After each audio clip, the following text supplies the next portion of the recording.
Hello everyone and welcome back. Last session में हम लोगों ने वॉल्यूम्स ऑफ लंग्स स्टार्ट किया था।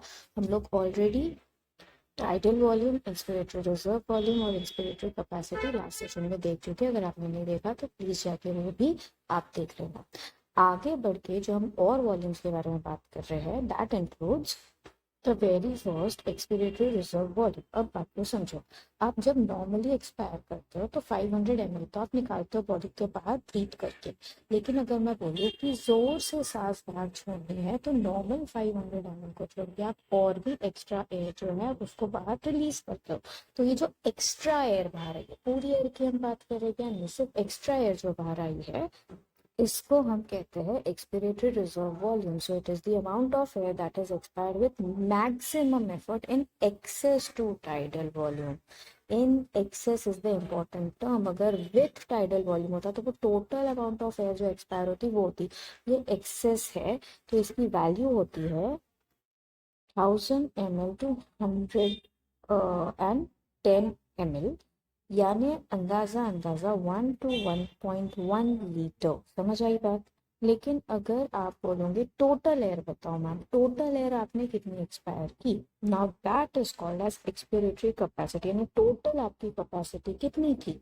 तो यहाँ पे क्या होगा, जो नॉर्मल आप टीवी है आपका, जो आप सबकॉन्शियसली भी बॉडी के बाहर निकालते हो वो तो आएगा, साथ में एक्सेस भी आएगा, यानी यहाँ पे टीवी भी आएगा और ईआरवी भी आएगा। तो टीवी का वैल्यू कितना है 500 ml यानी 0.5 लीटर्स, और ईआरवी का वैल्यू कितना है 1 to 1.1 लीटर, यानी टोटल ईसी की अगर मैं बात करूँ तो इसका मान जाएगा 1.1 to 1.6 लीटर। समझ आ गई बात? अभी तक मेरा tidal volume, inspiratory reserve volume, inspiratory capacity, expiratory reserve volume and expiratory capacity पांच चीज हो चुकी है। अब बात को समझें।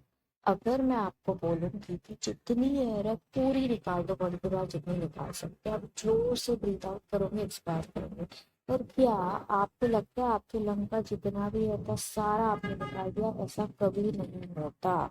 कुछ अमाउंट ऑफ एयर कितना भी आप जोर से एक्सपायर करो उसके बावजूद भी आपके लंग में प्रेजेंट रहेगी, और ये जो एयर हमेशा लंग में रहेगी, इसको आप कहते हो रेसिडुअल वॉल्यूम।